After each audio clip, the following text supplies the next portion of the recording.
Beaucoup d'esprits brillants se perdent dans les chiffres, pendant que d'autres, armés de courage et de persévérance, bâtissent des empires à la force du cœur. Le comportement humain est la clé de toute réussite, qu'il s'agisse de l'économie d'un pays ou de la gestion d'un simple portefeuille. Mais c'est aussi la facette la plus mystérieuse, la plus insaisissable, celle qui échappe aux analyses.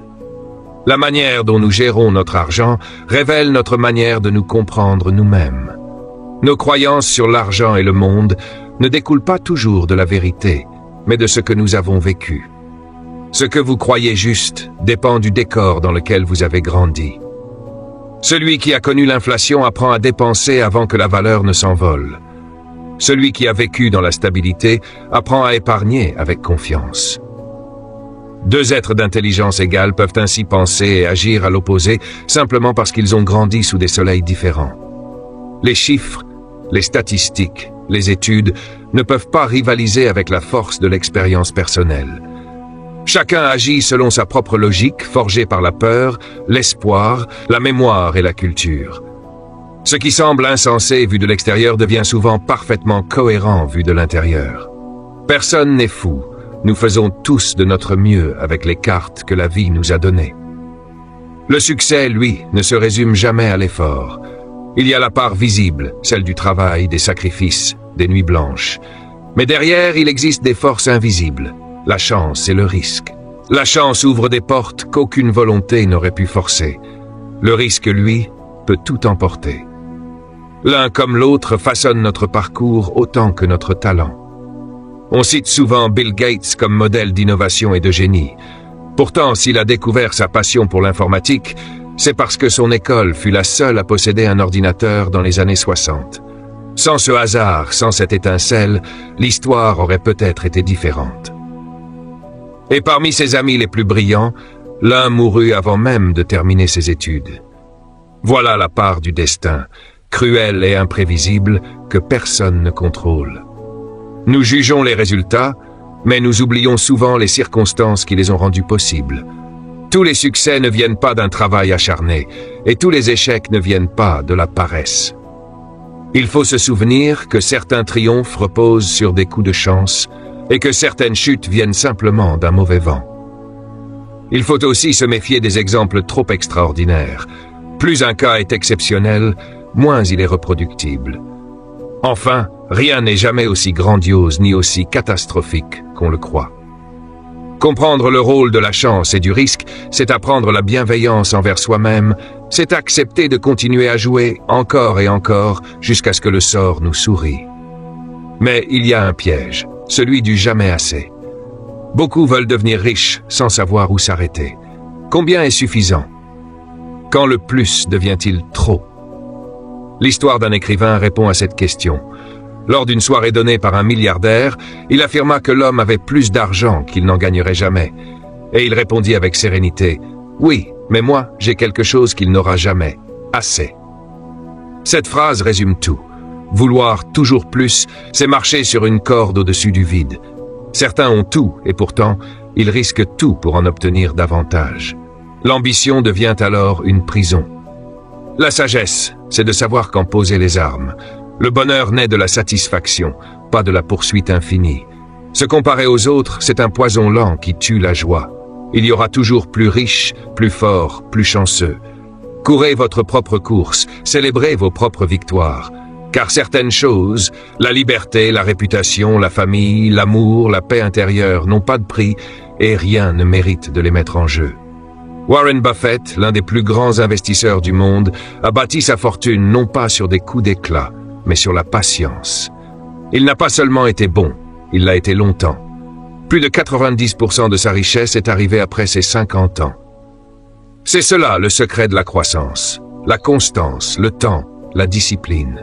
Les rendements spectaculaires séduisent, mais ils sont souvent éphémères.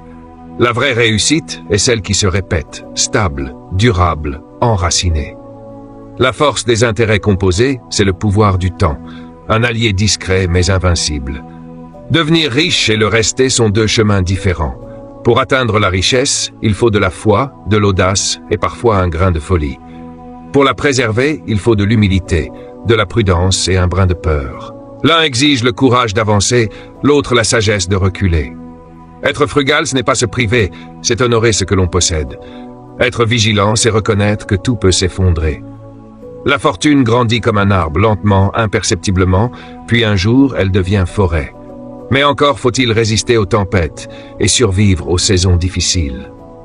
L'échec, lui, fait partie du voyage. Même les plus grands se trompent souvent.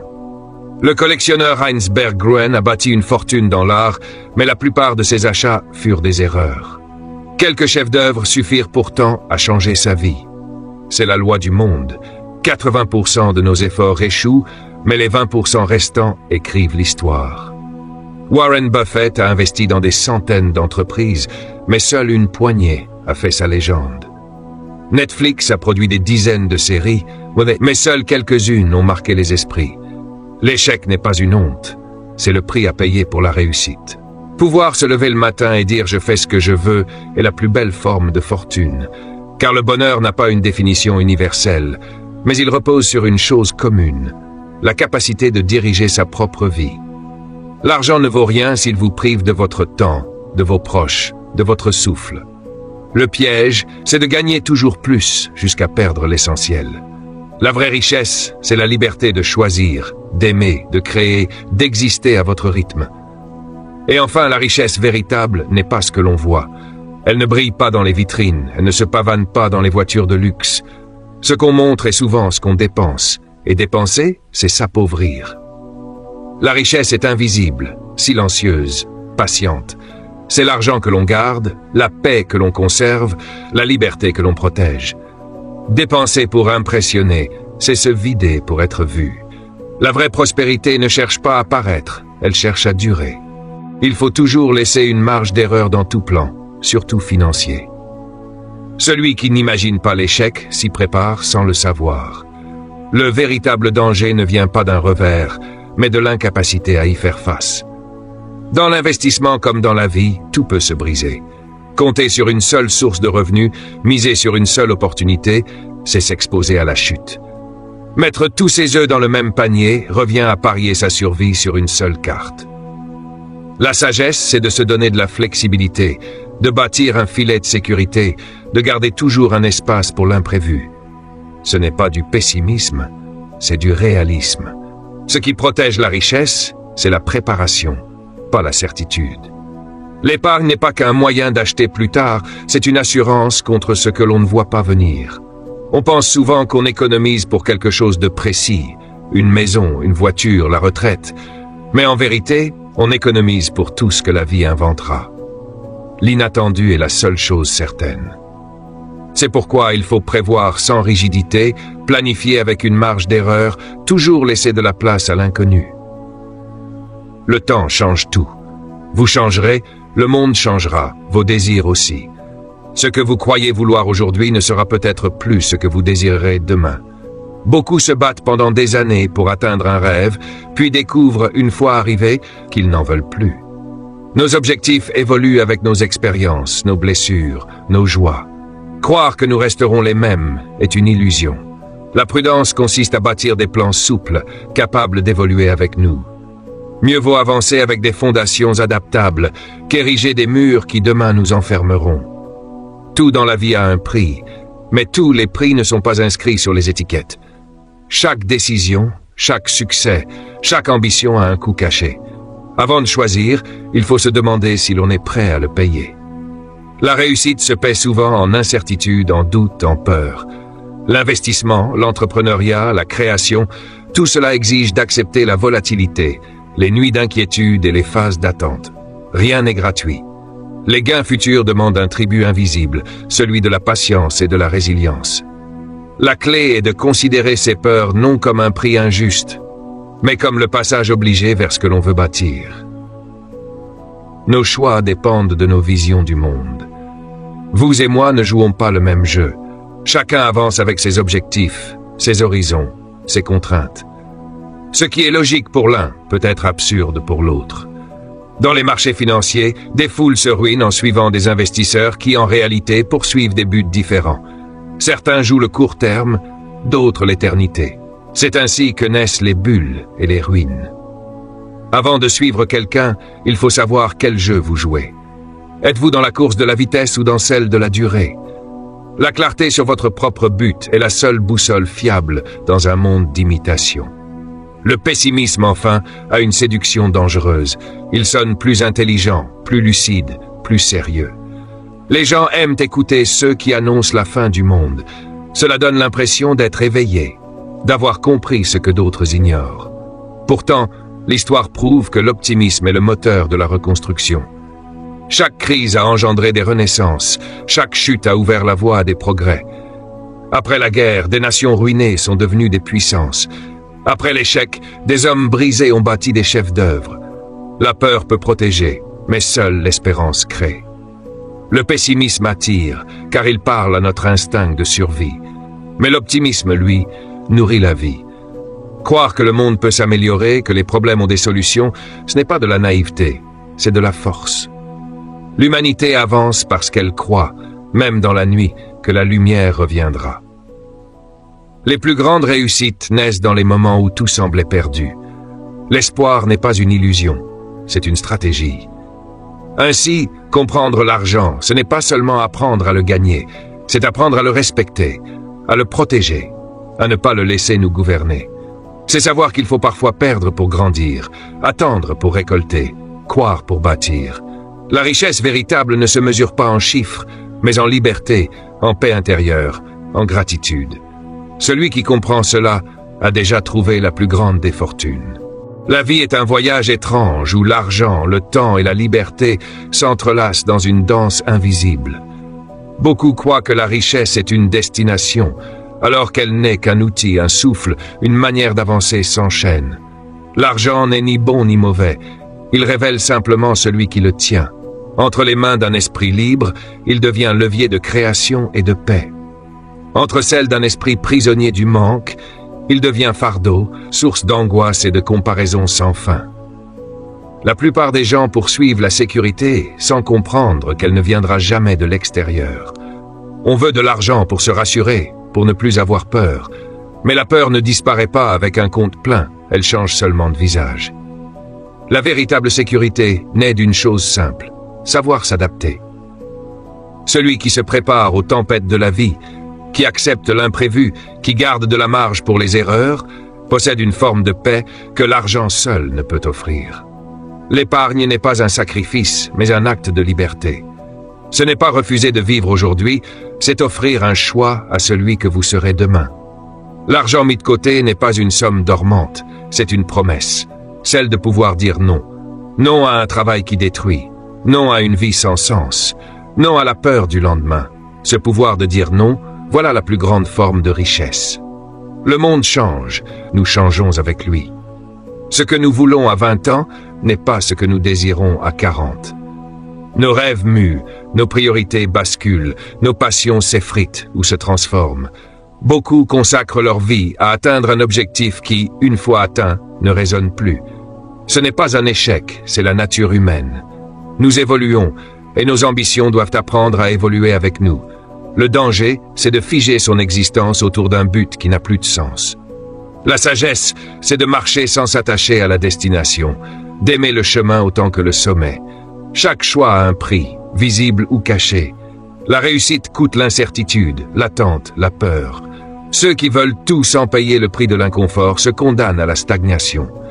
Rien n'est gratuit, surtout pas la liberté. L'entrepreneur paie par le risque, l'investisseur par la patience, le créateur par le doute. Mais ces coups ne sont pas des malédictions, ils sont les gardiens du trésor. Ce sont eux qui filtrent les âmes et ne laissent passer que ceux qui ont le courage de continuer. Il ne faut jamais oublier que chacun joue un jeu différent. Ce que vous voyez chez les autres n'est qu'une partie de leur histoire. Certains investissent pour demain, d'autres pour aujourd'hui. Certains jouent la vitesse, d'autres la durée. Vouloir imiter sans comprendre, c'est marcher avec des yeux fermés sur le terrain d'un autre. Chacun doit définir ses propres règles, son propre rythme, sa propre vision. Le seul échec véritable, c'est de vivre selon le jeu de quelqu'un d'autre. Le pessimisme, lui, est une tentation. Il semble plus sage, plus lucide, plus profond. Les prophètes du désastre trouvent toujours une oreille, Les gens aiment croire que tout s'effondre, car cela donne un sens à leur peur. Mais l'histoire humaine est une suite infinie de renaissances. À chaque chute, l'espoir a reconstruit ce que la peur avait détruit. Le monde a toujours trouvé le moyen de se relever, parce que l'homme est ainsi fait. Il crée quand il n'a plus rien. Après la guerre, des ruines ont enfanté des nations puissantes. Après les crises, des idées folles ont sauvé des millions de vies. L'optimisme n'est pas naïveté, c'est un choix conscient. Croire en la reconstruction, même dans le chaos, c'est faire partie de la solution. Le pessimiste regarde le désastre, l'optimiste voit la graine qui germe sous les décombres. L'un se protège, l'autre bâtit. Et seul celui qui bâtit laisse une trace. Le monde ne cessera jamais d'éprouver ceux qui espèrent, mais c'est justement parce que la lumière revient toujours que la foi en l'avenir est la plus grande des forces. L'argent, le succès, les possessions n'ont de sens que s'ils servent à agrandir cette lumière. La richesse n'est pas de posséder, mais de pouvoir choisir, d'être libre de dire oui à la vie. Celui qui comprend cela découvre que la fortune n'est pas dans la matière, mais dans la sérénité. Elle n'est pas dans ce que l'on montre, mais dans ce que l'on ressent. Elle n'est pas dans l'abondance, mais dans l'équilibre. Être riche, ce n'est pas accumuler, c'est respirer sans peur, marcher sans hâte, aimer sans condition. Le reste n'est que décor. La vie financière est un miroir de la vie elle-même, pleine d'incertitudes, de virages, d'erreurs et d'opportunités cachées. Ceux qui réussissent ne sont pas forcément les plus intelligents, mais les plus endurants, ceux qui savent traverser les tempêtes sans renoncer. Le secret n'est pas de tout prévoir, mais de savoir survivre à ce que l'on n'a pas prévu. Il faut bâtir des marges d'erreur, laisser de l'espace entre la chute et le sol, apprendre à encaisser les coups sans s'effondrer. La réussite durable appartient à ceux qui acceptent l'imperfection, à ceux qui savent que tout peut changer d'un instant à l'autre. L'avenir n'est jamais une ligne droite. Les plans les plus solides peuvent se fissurer, les certitudes s'effriter. L'être humain lui-même n'est pas figé. Il évolue, ses désirs se transforment, ses priorités se déplacent. Ce que vous pensez vouloir aujourd'hui ne sera peut-être plus ce que vous voudrez demain. Croire le contraire, c'est ignorer la fluidité de la vie. C'est pourquoi il faut planifier sans s'attacher, construire sans s'enchaîner. Les projets doivent être vivants, capables de respirer avec nous, d'épouser nos changements sans nous briser. L'intelligence financière, c'est aussi la souplesse du cœur et la lucidité de l'esprit. Tout ce qui a de la valeur a un prix, mais les prix les plus lourds ne s'affichent pas. Chaque succès, chaque ambition, chaque rêve porte un coût invisible. On paye la réussite avec l'incertitude, la patience et la peur. L'entrepreneur paie en nuit sans sommeil, l'investisseur en doute, l'artiste en solitude. Pourtant, ce sont ces coûts cachés qui donnent du poids à nos victoires. Rien n'est gratuit. L'argent, la liberté, la sérénité demandent tous un tribut, et celui-ci n'est pas toujours matériel. La question n'est pas de savoir si vous devrez payer, mais si vous êtes prêt à le faire. Nous vivons dans un monde où chacun joue un jeu différent. Ce que l'on voit n'est qu'une fraction du tableau. Certains cherchent la vitesse, d'autres la stabilité. Certains investissent pour les décennies à venir, d'autres pour le prochain trimestre. Et pourtant, beaucoup imitent sans comprendre. Ils copient les gestes de ceux qui ne poursuivent pas les mêmes buts. C'est ainsi que naissent les déceptions et les désastres. Avant de suivre un modèle, il faut savoir quel jeu vous jouez vous-même. La clarté intérieure est la seule boussole fiable dans le chaos du monde financier. Le pessimisme, enfin, a toujours eu plus d'écho que l'optimisme. Les discours sombres paraissent plus intelligents, plus prudents, plus profonds. Les gens aiment écouter ceux qui annoncent la chute, car cela justifie leur peur. Pourtant, l'histoire du monde est une suite infinie de renaissances. Chaque effondrement a été suivi d'une reconstruction. Chaque défaite a donné naissance à une victoire. L'humanité a survécu parce qu'elle a toujours choisi de croire, même dans le noir le plus dense. L'optimisme n'est pas naïveté. C'est une forme de courage. C'est regarder le chaos et dire « il y aura une solution ». C'est comprendre que la douleur est un passage, pas une fin. Ce n'est pas fermer les yeux sur les problèmes, c'est refuser de les laisser éteindre la lumière. Les civilisations renaissent parce que quelqu'un, quelque part, croit encore. L'argent dans tout cela n'est qu'un instrument. Il amplifie ce que nous sommes déjà, Il ne rend ni sage, ni heureux, ni libre par lui-même. Il ne sert qu'à renforcer notre essence. Entre les mains d'un cœur en paix, il devient semence de liberté. Entre les mains d'un esprit prisonnier de ses peurs, il devient chaîne dorée. Le comprendre, c'est dépasser la simple gestion financière pour entrer dans la sagesse de la vie. La vraie richesse n'est pas d'avoir beaucoup, mais de se sentir complet avec peu. Elle n'est pas dans la possession, mais dans la maîtrise. Elle n'est pas dans l'apparence, mais dans la sérénité. Être riche, ce n'est pas accumuler de l'or, c'est accumuler de la paix. C'est vivre selon son propre rythme, sans se soumettre au regard des autres. C'est savoir s'arrêter, respirer, être présent. Tout le reste n'est que décor passager.